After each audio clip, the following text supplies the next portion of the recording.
Hey, what's going on, guys? It's Trevor Plays here, back again with a new One Piece video.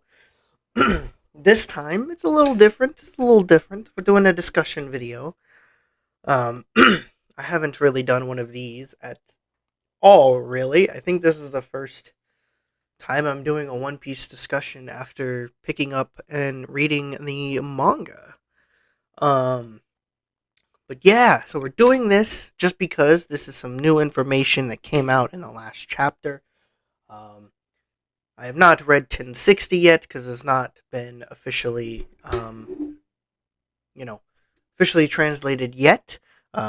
Because it will be tomorrow, so that will be when that video comes out. But I wanted to talk about this before because of some of the revelations and some of the stuff that happened in 1059 or 1059. Um, that is the Seraphim project that the SSG um, has shown off to um, us and the former warlords, as well as Blackbeard. So yeah, I just wanted to discuss about this just because this is one of the big revelations that one of the many recent revelations that has been revealed in the latest chapters of One Piece. Other than our new bounties and stuff like that, that I really enjoyed seeing that. Um, and finding out about the Cross Guild as well, like that's insane and cool to see, and good to have some confirmation on that it is Crocodile and Mihawk who it is Crocodile who is technically in charge and brought Mihawk along and stuff like that. So it's cool to see that. But enough about that. We're here about the Seraphim Project, which is the new form of pacifistas that Vegapunk has now created to, you know, work for the world government instead of having the warlord system, because the warlord system has now been abolished. So we have no more warlords anymore working for the government. So, but it was also because at the Reverie they did say, "Oh, hey, our secret science group, the SSG, or their special science group, or the SSG, have decided or have developed a new form of pacifistas and stuff like that that can um, work for the world government and stuff like that." So, first off, we find this off because we are on Amazon Lily with the Kucha Pirates. We get to see Boa again. Um, and love seeing Boa on screen, on pages and stuff like that. It's been a while since we have seen her, so it's cool to see what's going on at Amazon Lily. We do see that some vice admirals and Captain Kobe, is there. Um, so that was cool to see that stuff and all the interactions there. And then of course, Blackbeard shows up as well. But yeah, that's not really it, because the Seraphim are a new weapon pacifistas that the world government has that are working for them, and pretty much we know what the pacifistas are because Kuma was the previous one and also was another previous former warlord as well. Um, but of course, we know that he has cyborg enhancements and stuff, pretty much like Frankie in a way, but he is also equipped with Kizaru's laser abilities from his devil fruit. Um, Obviously, we know that Vegapunk has done so many things because we got the revelation about Mads and working with Judge and Queen and Caesar and all that stuff. So each person has their own factions of how they do stuff. So, of course, Judge has the cloning factors. That's why there's so many Germa and so many um, soldiers, is because he's dealt with the cloning aspects. Queen obviously has the viruses and plagues and stuff. That's how he got his name. And then Caesar dealt with the, I guess, size size of people because he grew the children on Punk Hazard. They're now really big, but they're still kids. So there was something like that. And then there was the lineage factor, which is what Vegapunk has obviously mastered and figured out how to do, because he has created some artificial devil fruits, which is then when we had the smile devil fruits come into play, and that was also where Caesar was also a part of that as well, um, and stuff like that. So of course, we obviously all this stuff ties back together, but that's just how One Piece is, and it's great. But the Seraphim project, so they are, or what we have seen, we have two that have been revealed. There is a Boa Hancock one, which looks like this. Looks like this. But as you can tell, her eyes have star-shaped eyes. She has darkened skin and lightish to white colored hair. This is obviously similar to King as a Lunarian. So then that is also where we get introduced to these types of, or why the Seraphim are so important. It is because we just learned about King's race. He's a Lunarian who apparently is the last surviving one. Obviously. But because when King was younger, we saw this in the small little flashback with Kaido, that he was experimented on as well as Kaido was, because that's why Momo has the same-ish devil fruit power as Kaido, and then King as a Lunarian, it is kind of how Judge got a hold of it, and why Sanji has fire power. We all assume that. It's not necessarily confirmed, but it's kind of implied that obviously the Germa and all the kids are not really cyber genetically enhanced, but they are enhanced. They are genetically enhanced. We know this with exoskeletons and stuff like that, and just the powers that they use.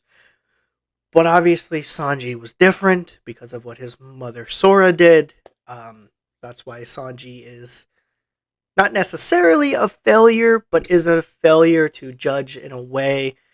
But not really. We all know Sanji is great.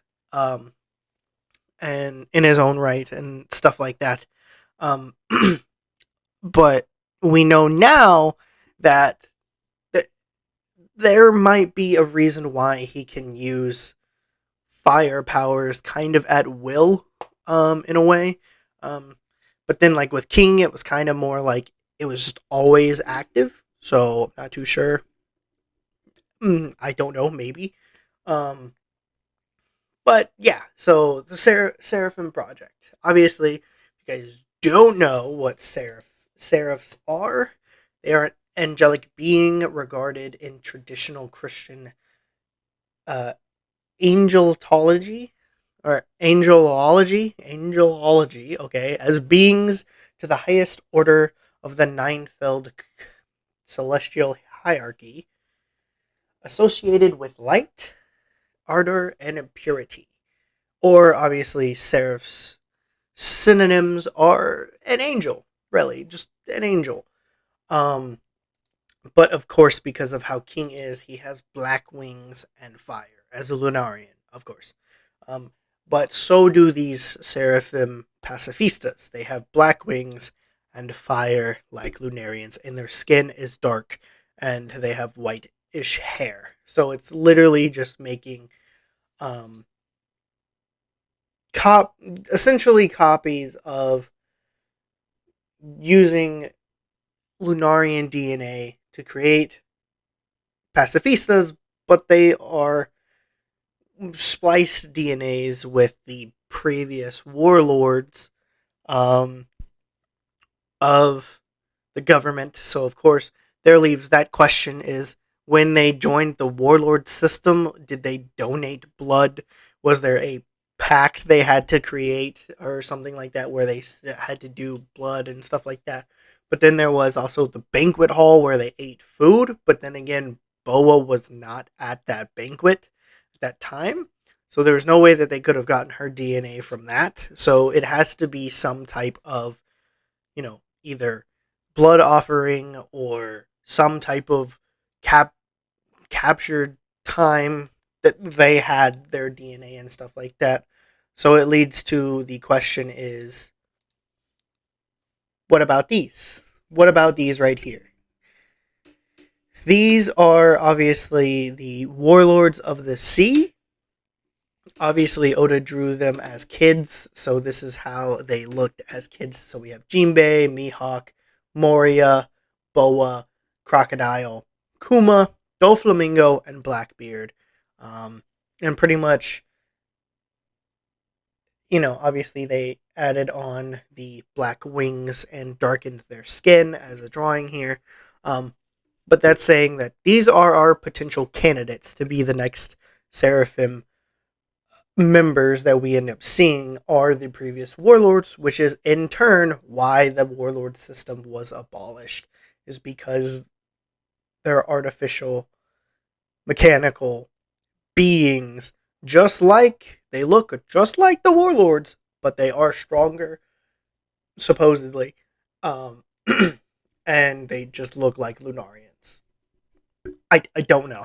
I don't know. That's what we're getting at, because we saw Boa and Mihawk attack on Amazon Lily, so there's a possibility here. So I'm not too sure where this story is leading with the Seraphim project. But it does seem like if somehow Mihawk is to die at some point, then we have the Seraphim version of him. So this might be maybe one of Zoro's opponents. I'm not too sure, but it seems like it. But of course, it's entirely unknown exactly how the Seraphim are made. But we all know that Vegapunk is behind it, along with the SSG. It's very self-explanatory because it's like, hey, there's a pacifista kid. What is he doing here? And stuff like that. So it's pretty much like that. And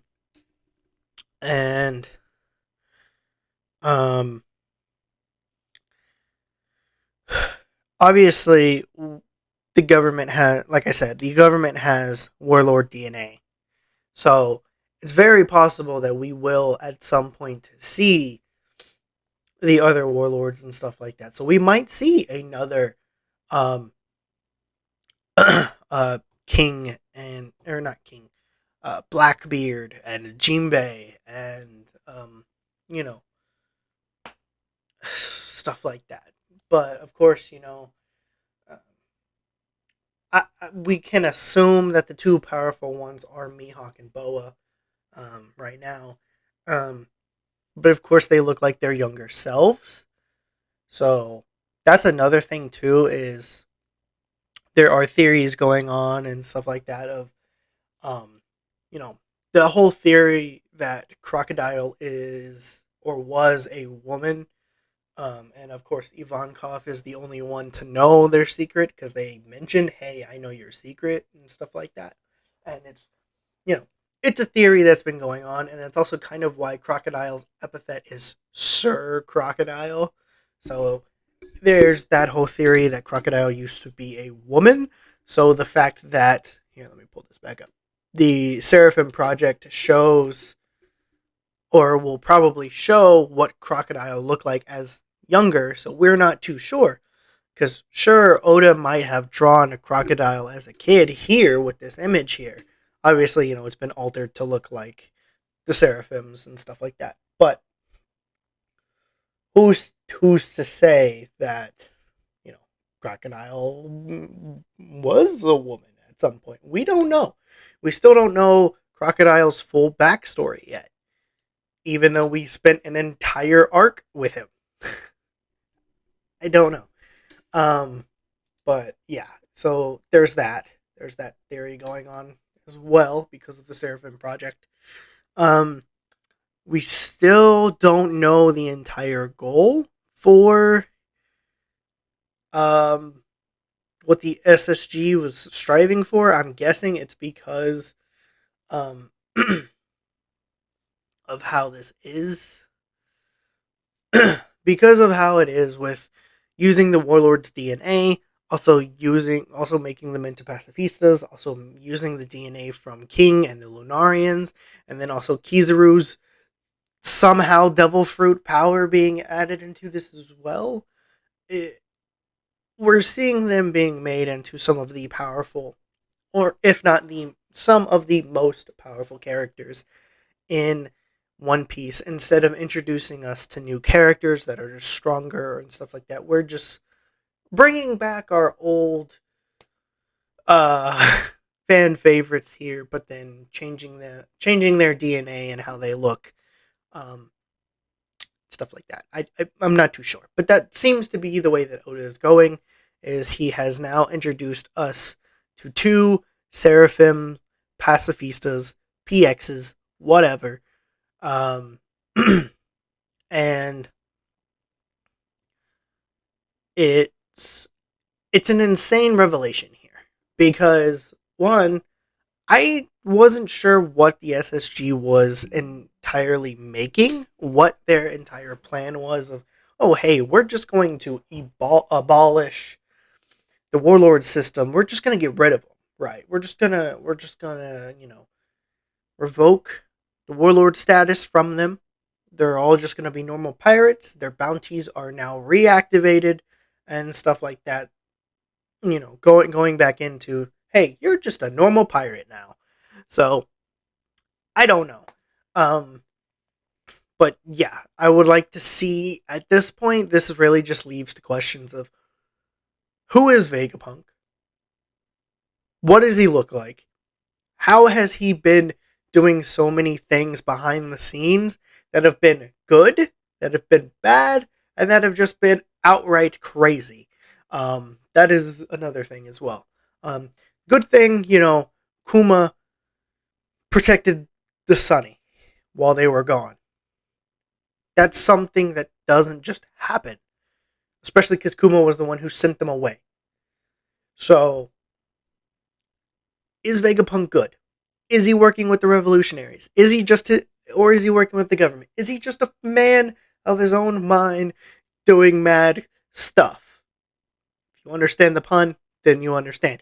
Mad scientist. Okay, you understand. Vegapunk was the leader here. Okay, so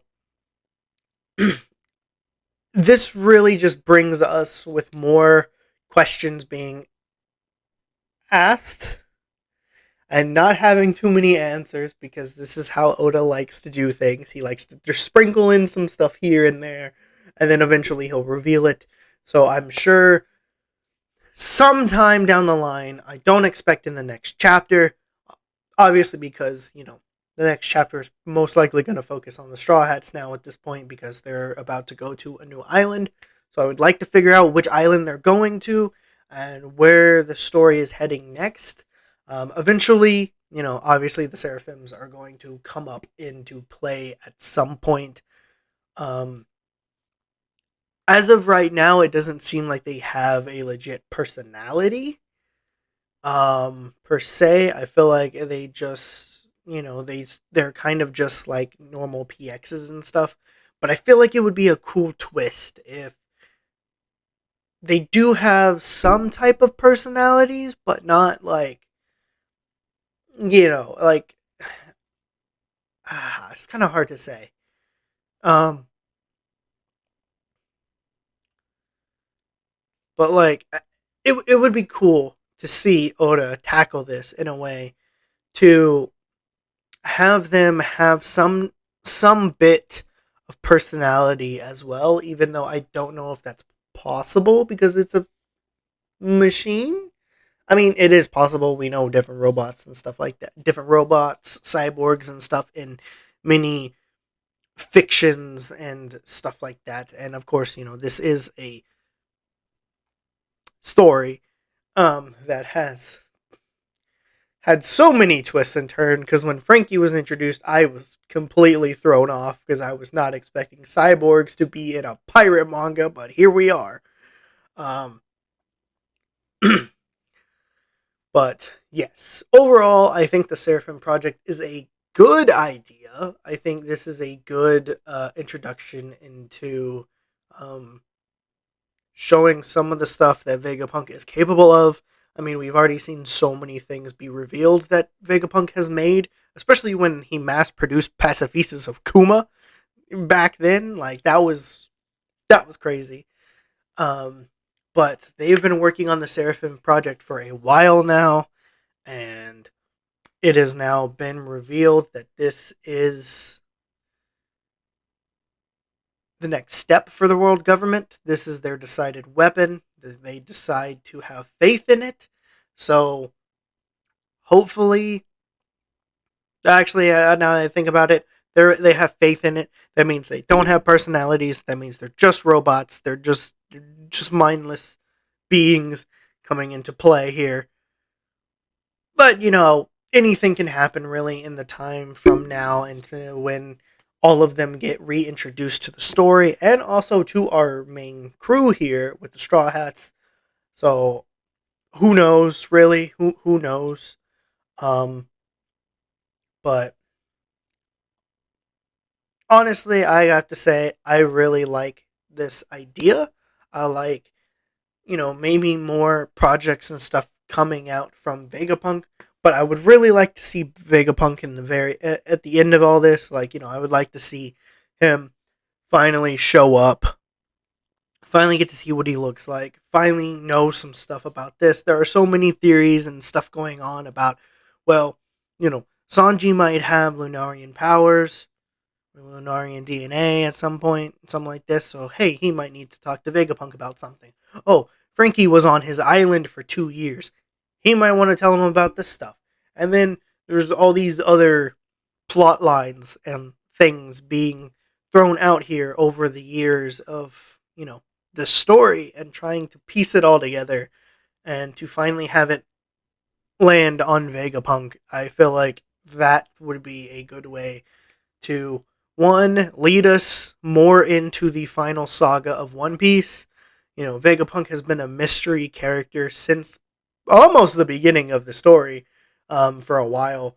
And then, like, as the story's been progressing, we have been introduced to some of the other things that he's been involved with and people he's been involved with and stuff like that. So I would really, really like to see Vegapunk sometime soon. And yeah, I don't know what else I could really talk about other than, Seraphim Project. I like it. I think that it's a new step into adding some defenses for the world government. However, I don't see them doing too much because I feel like at some point they're all just going to be taken out. Um, but who knows? The only time will tell, and only Oda can tell that tale. So that's it for me, guys. And if you guys have enjoyed this, hit that thumbs up button.